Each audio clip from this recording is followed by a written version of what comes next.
नमस्कार, TD UP देख रहे हैं आप। किड्स जोन में आपका बहुत बहुत स्वागत है। आपके साथ मैं हूं शिवांगी।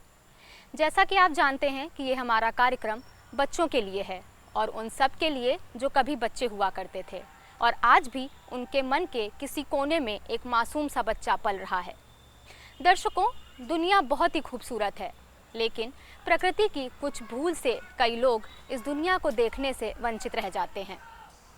लेकिन ये जो मन की आंखें होती हैं वो कभी झूठ नहीं बोलती और जो संसार को देखने की क्षमता है, जो उसकी खूबसूरती है, उसको दोगुना कर देती हैं।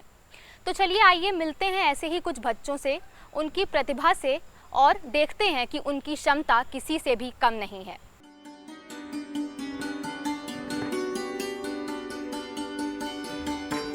आंखें केवल जरिया हैं, दिखता तो दिलो दिमाग से है।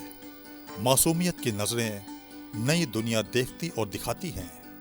एक अलग दुनिया, एक अलग संसार, जहां फिक्र नहीं है, तनाव नहीं है, क्योंकि सौंदर्य तो भीतर है जो बाहर के चित्रों में रंग भरता है।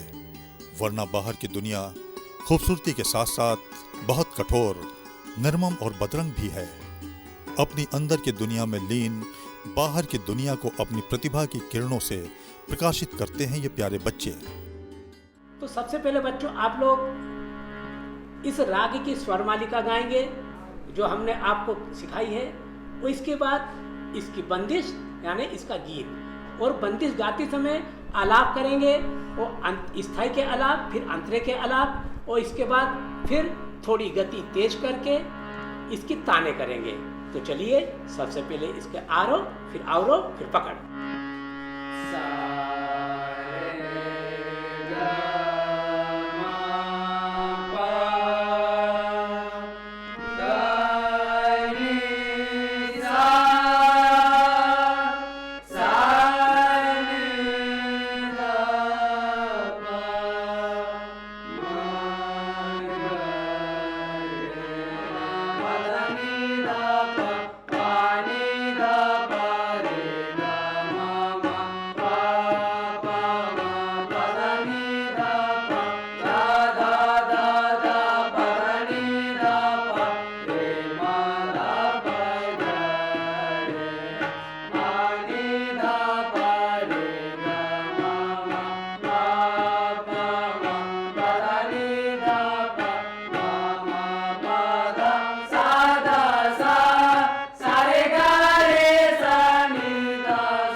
तुझसे रहे दूर किस तरह,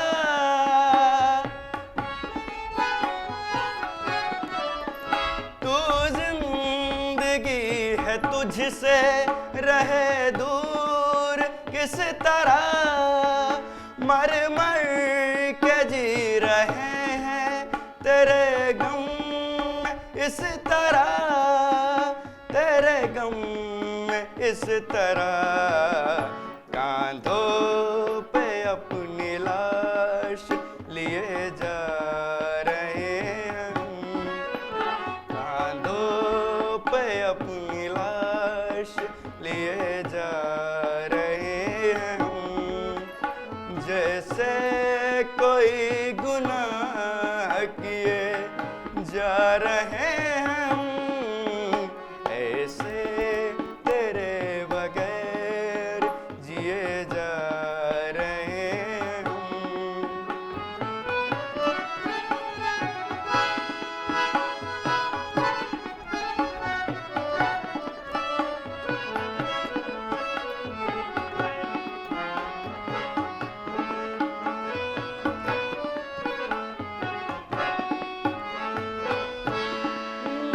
कहते हैं लोग जिंदा है तुझसे बिछड़ के हम,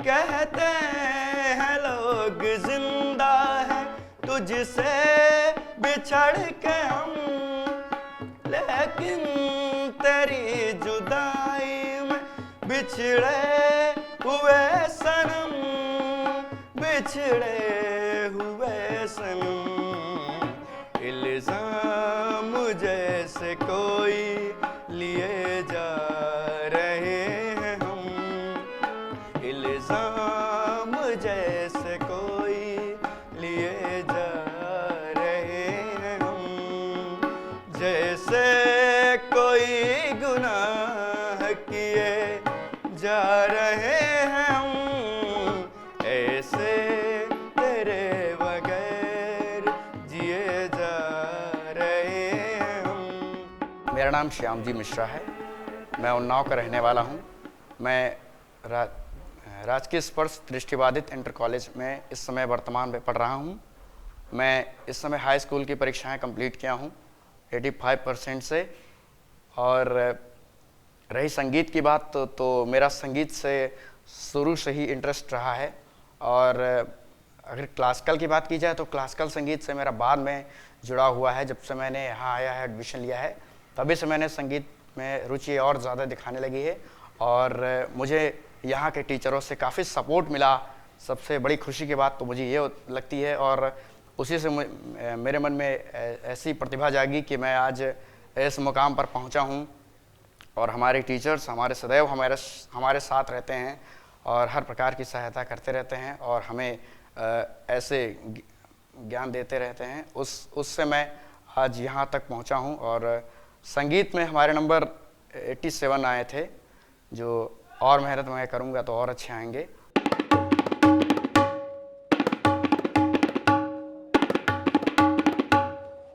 मेरा नाम अनुज पाल है। मैं स्पर्श राजकीय दृष्टिबाधित बालक इंटर कॉलेज मुहान मार्ग आलमनगर लखनऊ में कक्षा 11 का विद्यार्थी हूँ। पिछले साल हाई स्कूल में मेरे 88.6 मार्क्स आए थे, जिसमें हमारा प्रिय विषय संगीत था, जिसमें मेरे 95 नंबर आए थे, क्योंकि वह विषय मेरा सर्वाधिक प्रिय है। आज मैं जिस मुकाम पर हूँ, मैं अच्छा तबला बजा पाता हूँ, मैं अच्छा गा पाता हूँ। इस सब की वजह हमारे गुरुजी, हमारे सभी शिक्षकगण हैं। और रही बात ब्लाइंडनेस की, तो ये मेरी बचपन से है, जिससे कि मुझे आज तक मैंने कभी महसूस ही नहीं किया कि मैं ब्लाइंड हूँ। मुझे कोई भी तकलीफ़ नहीं आई। इसका सिर्फ़ और सिर्फ श्रेय हमारे विद्यालय के समस्त स्टाफ को जाता है। भजन बिना रे, भजन बिना रे, भजन बिना रे बीत गए दिन, भजन बिना रे बीत गए दिन, भजन बिना रे लाहे कारण मोल गवायो, लाहे कारण मोल गवायो। अजहु न गई मन की तृष्णा रे, बीत गए दिन भजन बिना रे, बीत गए दिन भजन बिना रे। मेरा नाम भगत सिंह, और वैसे मैं जन्म से ब्लाइंड हूँ। मेरी इच्छा बहुत थी कि मैं म्यूज़िक डायरेक्टर बनूं। इसके लिए मैं बॉम्बे में भी गया, रवि जैन साहब से मिला, नौशाद जी से मिला, किंतु कुछ ऐसी परिस्थिति हुई, मैं धुन बनाता हूँ, गीत भी लिखता हूँ, और कुछ परिस्थितियों के कारण मैं वहाँ तक नहीं पहुँच पाया, लेकिन अध्यापक हूँ, इसी से मैं संतुष्ट हूँ। क्योंकि ज्ञान दान देना सबसे बड़ा ज्ञान दान है कि हम इन बच्चों को कुछ दे सकें और इन बच्चों को आगे बढ़ाएं। यही मेरा सबसे बड़ा एक इच्छा है। और बच्चों को सिखाने में थोड़ी कठिनाई तो आती है, क्योंकि बच्चे तो बच्चे हैं, लेकिन ये बच्चे आगे बहुत अच्छे मुकाम पर भी हैं। कुछ बच्चे मेरे अच्छे अच्छे म्यूज़िक के प्रोफेसर हैं, और एक बच्ची है वो फिल्म में, खुशबू जैन, वो फिल्मों में भी है। तो इस तरीके से ये बच्चे हैं। वो ब्लाइंड बच्चों को सिखाने में बड़ा अच्छा महसूस करता हूँ कि कम से कम ये समाज और हम इनको कितना आगे बढ़ा सकें और कितना ज्ञान दे सकें, यही मेरी आखिरी तक इच्छा रहेगी और है। मॉर्निंग क्लास, सिट डाउन, बैठ जाइए। मैं आपकी मैथ की टीचर हूँ। आज मैं आपको गणित पढ़ाऊंगी, ठीक है? 5/10 और 4 क्या आपस में समान है? आप बताइए। क्या बेटा, आपने यहाँ 5/10 किया, कितना है सॉल्व करने का? 1/2, ठीक है। जब आपने 4/8 सॉल्व किया तो 1/2 आया, तो आपने देखा दोनों के क्या हुए? आपस समान है, तो ये क्या कहलाते हैं? समान। Very good. ऐसे आप 10/20 और 20/40 को सॉल्व करिए। क्या कर रहे हो बेटा? आज 10/20 लिखिए आप बेटा। 10/20 हो गया मैडम। हाँ, आप बैठ जाइए, ठीक है। मार अभी आपके पास 10/20 लिखिए शिवम। हो गया, इसको सॉल्व करिए। टेबल पढ़िए। 10 1 जा। हाँ पढ़िए आप, कितने बार जाएगा? 2 बार। हाँ तो 1/2 आएगा। चलो करो, वेरी गुड, करो। राम गुरुजनों की आज्ञा का पालन बड़ी तत्परता तथा लगन से करते थे। ऋषि विश्वामित्र राक्षसों के उपद्रव के कारण आश्रम में यज्ञ नहीं कर पा रहे थे। आश्रम वासियों की रक्षा और निर्विघ्न यज्ञ करने में सहायता के लिए वे राजा दशरथ के पास आए। ऋषि ने राजा से राम और लक्ष्मण को मांगा। पिता की आज्ञा मानकर राम और लक्ष्मण ऋषि के साथ आश्रम पहुँचे।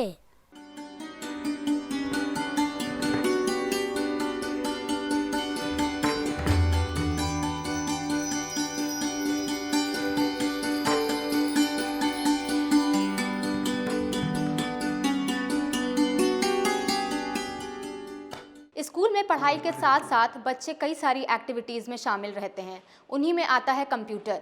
चलिए बात करते हैं बच्चों से और जानते हैं कि कंप्यूटर के बारे में उनकी क्या नॉलेज है, किस तरीके से वो कंप्यूटर पे काम करते हैं। नाम क्या है आपका?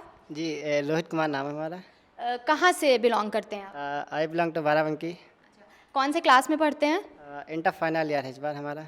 कंप्यूटर के बारे में आपको कितनी नॉलेज है, क्या जानते हैं कंप्यूटर के बारे में? कंप्यूटर में हम लोग टॉकिंग सॉफ्टवेयर जावा था एनवीडिया के द्वारा जो टॉक करता है उससे ज़्यादा हम समझ के उस पर काम करते हैं तथा इसमें टाइपिंग, कट पेस्ट, कॉपी सभी काम MS वर्ड कर लेते हैं, MS एक्सेल भी कर लेते हैं, न्यूमेरिकल भी कर लेते हैं। सभी काम इससे द्वारा हम करते हैं आसानी से।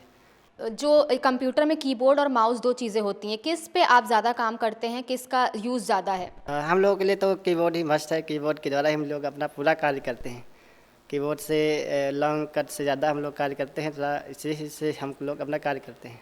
और काम कैसे करते हैं कीबोर्ड पे? क्या कीज़ को याद करते हैं या कुछ दिमाग में है कि पहले से आपको पता है कि ये अक्षर कहाँ पे है? नहीं, कुछ दिन पहले तो कीबोर्ड हेल्प ऑन करके हम लोग इस पर सीखते हैं, बाद में प्रैक्टिस हो जाती है, तब कोई ज़रूरत नहीं पड़ती। तो ये आपने बताया रोहित कुमार ने कि किस तरीके से ये काम करते हैं। कुछ और बच्चों से आइए बात करते हैं और जानते हैं कि उनको कंप्यूटर के बारे में क्या नॉलेज है, किस तरीके से वो काम करते हैं, कौन से क्लास में पढ़ते हैं और उसके साथ साथ उनको और क्या करने का शौक़ है। तो आप अपना नाम बताइए सबसे पहले, क्या नाम है आपका? मेरा नाम मोहम्मद अजलान है। कंप्यूटर में तो मैं बहुत कुछ जानता हूँ। जैसे हम कोई काम करते हैं तो कंप्यूटर से कर सकते हैं आसानी से, और कंप्यूटर से बहुत सारे काम हो जाते हैं। कंप्यूटर के बारे में आपको क्या नॉलेज है, किस तरीके से काम करते हैं कंप्यूटर पे? सबको लिखना आता है, टाइपिंग वाइपिंग करना आता है। क्या बनना चाहते हैं आप? हम तो क्रिकेटर भी बनना चाहते हैं और कंप्यूटर टीचर भी बनना चाहते हैं। मैं यहाँ पर एज अ कंप्यूटर टीचर पढ़ाती हूँ। जो बच्चे हैं ये विजुअली चैलेंज बच्चे हैं, ईश्वर ने इनको आँखें नहीं दी है, बट ये लोग अपने माइंड से बहुत शार्प होते हैं। इनको पढ़ाने के लिए मेनली माउस का यूज़ नहीं होता है। जो ये लोग बेस्ड होते हैं, जो पूरे कम्प्लीटली डिपेंडेंट होते हैं, वो अपने कीबोर्ड पे ही होते हैं। कंप्यूटर में हम लोग नॉर्मली 2 सॉफ्टवेयर यूज़ करते हैं, जॉस और NVDA। ये दोनों सॉफ्टवेयर के थ्रू ये लोग अपना वर्किंग प्रोसेस है वो कंप्लीट करते हैं। बच्चों को पढ़ाने के लिए सबसे पहले इन लोगों को कीबोर्ड हम लर्न कराते हैं। कीबोर्ड में जितनी कीज़ होती है वो हर कीज़ का फंक्शन क्या होता है, क्या उसके शॉर्ट कीज़ है, ये सब मैं बच्चों को पढ़ाती हूँ, ये सब मैं बताती हूँ। तो बच्चे जो हैं जब ये वर्क करते कंप्यूटर में, तो जॉस और NVDA जो भी यूज़ कर रहे हैं उस प्रोग्राम के थ्रू इनके पास जो स्पीच साइड पे आती है, ये जो स्पीच आती है उसके थ्रू ये लोग वर्क करना इन लोगों के लिए ईजी हो जाता है। न सिर्फ पढ़ाई लिखाई बल्कि इस गवर्नमेंट विद्यालय में बच्चों को उनकी प्रतिभा निखारने का पूरा अवसर मिलता है। एक परिवार की तरह ही बच्चों को रखा जाता है, उनकी संवेदनाओं का पूरा ध्यान रखा जाता है। चाहे गीत संगीत हो या इंडोर आउटडोर गेम, सभी में ये पारंगत होते हैं और इन्हें देखकर कहीं से भी नहीं लगता कि ये हमसे आपसे किसी भी मायने में कम हैं।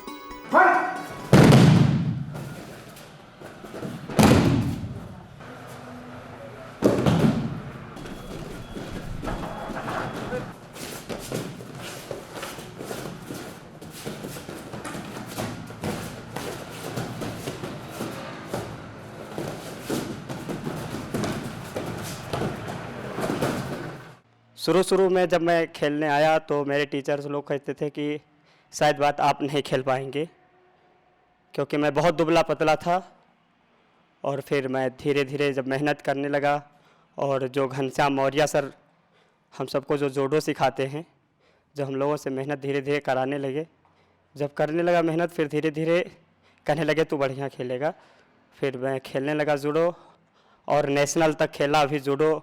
आज इस समय मैं इंटर फाइनल का स्टूडेंट यहाँ पे हूँ, और जब मैं यहाँ पे आया तो मुझे जूडो और क्रिकेट कई सारे गेम के बारे में मुझे पता हुआ, तो मुझे खुद ही एहसास नहीं होता था क्या ये सब गेम मैं खुद ही खेल सकता हूँ। लेकिन जब मैं यहाँ पे आया, मुझे हमारे प्रिंसिपल साहब और हमारे जितने भी अध्यापक हमको उत्साहित किए और मुझे यहाँ पे बताया कि बेटा तुम अपनी हिम्मत को अगर हारोगे तो कुछ नहीं कर पाओगे। तो सर के मार्गदर्शन से बताए हुए जो भी बताएं, उनके मार्गदर्शन से मैं आगे बढ़ा, और मैं हर एक गेम और जो भी कार्य जो नहीं संभव हो सकता है वो भी संभव करने का प्रयास करता हूँ, वो ज़रूर संभव होता है। ये विद्यालय आवासीय तथा अनावासीय दोनों प्रकार के बच्चों की सुविधाएं यहाँ मौजूद है। आवासीय विद्यालय प्रदेश तथा देश के दूर दराज से आने वाले बच्चे हॉस्टल की सुविधा में यहाँ आवासीय निवास करते हैं, जिनको उत्तर प्रदेश सरकार द्वारा 2000 रुपया छात्रवृत्ति प्रत्येक माह प्रत्येक बच्चे को दिया जाता है, जिससे उस बच्चों का भोजन आदि बच्चों की छात्र कमेटी द्वारा संचालित किया जाता है।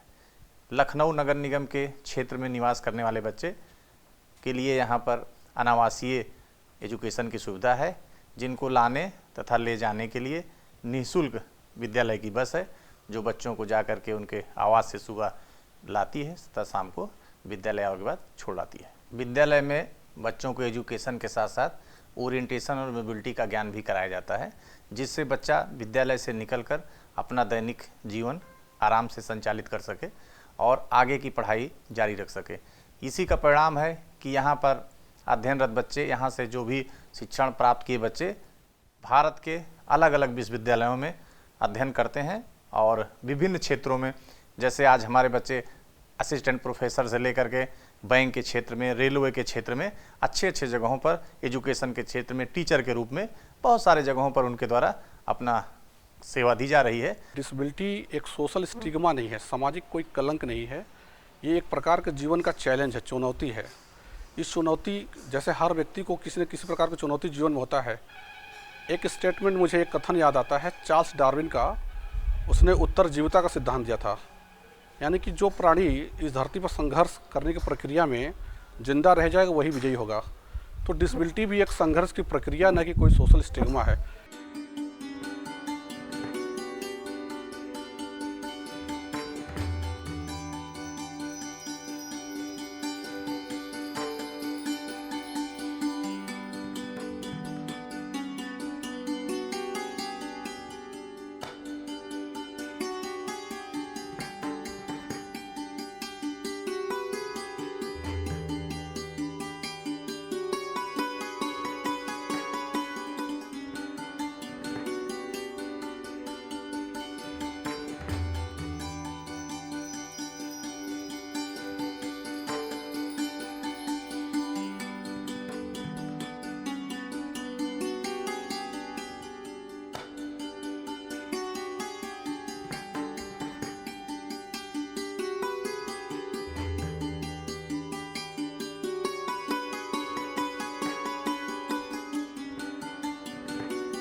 हमारा आज का कार्यक्रम आपको कैसा लगा हमें ज़रूर लिखकर बताइएगा दूरदर्शन लखनऊ के पते पर। अगले हफ्ते हम इसी समय फिर आपसे मिलेंगे किसी नए सब्जेक्ट के साथ, कुछ नए बच्चों के साथ। तब तक आप देखते रहिए DD UP। नमस्कार।